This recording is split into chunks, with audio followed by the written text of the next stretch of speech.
One thing that the pandemic seems to have brought to our hobby is that game companies have started making puzzles based on board game art, which is something, to my knowledge, that they didn't used to do before. At least they didn't do it as systematically as they have been doing since 2020, 2021, when we did have a huge increase in interest for jigsaw puzzles.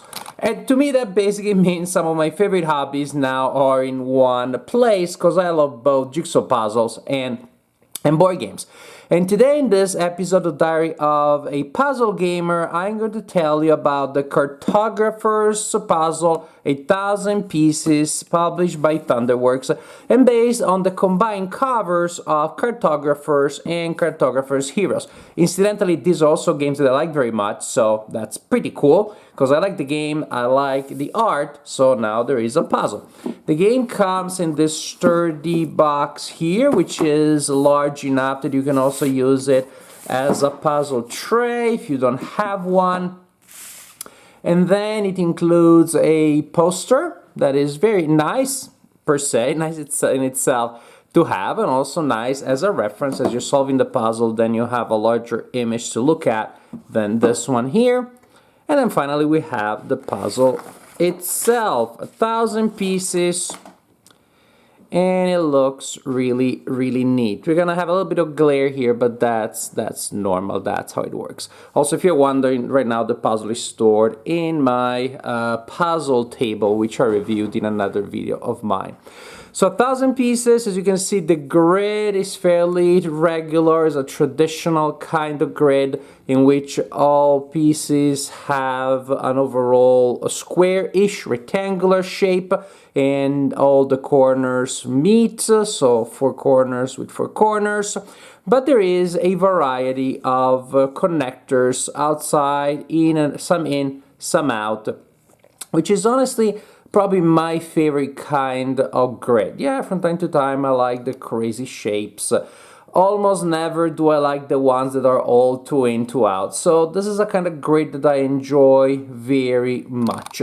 And of course it helps you solving, because you can sort the pieces not just by color pattern, but again by shape, because certain things will go in certain locations only due to the shape.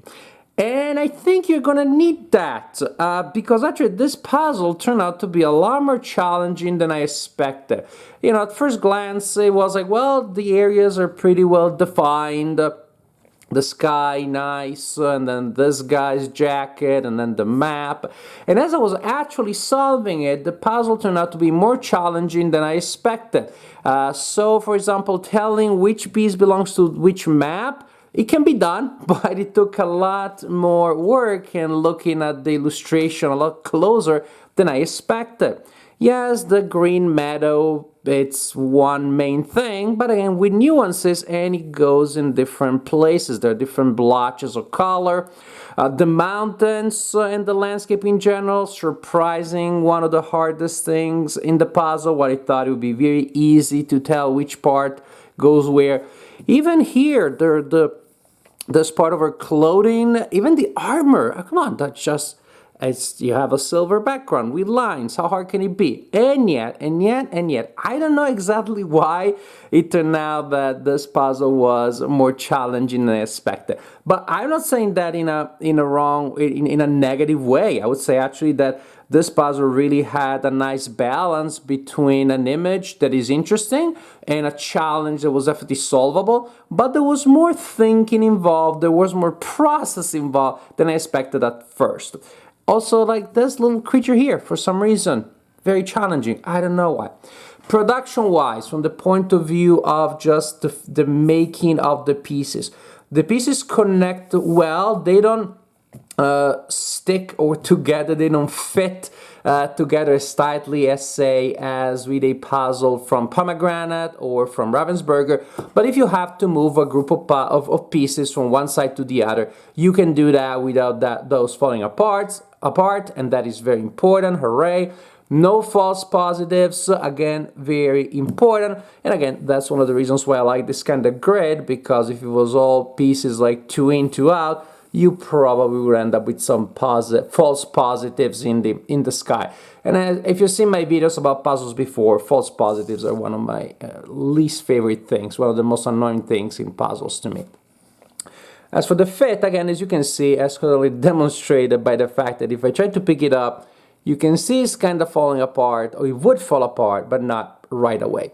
Again, in an ideal production, you can pick up the whole puzzle and it sticks together, but this is good enough that you can actually, again, solve it without the problem of having pieces falling apart when you're transferring sections of the puzzle. As for the thickness, again, it's definitely good. It's good thickness. It's just that the fit is, and the fit again is good enough. So no problem production-wise. Definitely a well-made puzzle, which is pleasant because, well, you never know. If I buy a puzzle from a company that has a tradition of decades of making puzzles, that's one thing. Board game companies jumping into the puzzle business, I simply don't know yet. And I can say that with this puzzle, I was pleased. It was good production and definitely a fun image. Again, that's another thing. The image may look good, but may not necessarily be always fun in terms of the challenge it presents for a puzzle, but this one was. I definitely enjoyed the Cartographers puzzle, and I'm gonna try more by Thunderworks in the future. They have another one based on Role Player. At some point, you can expect me to review the puzzle also.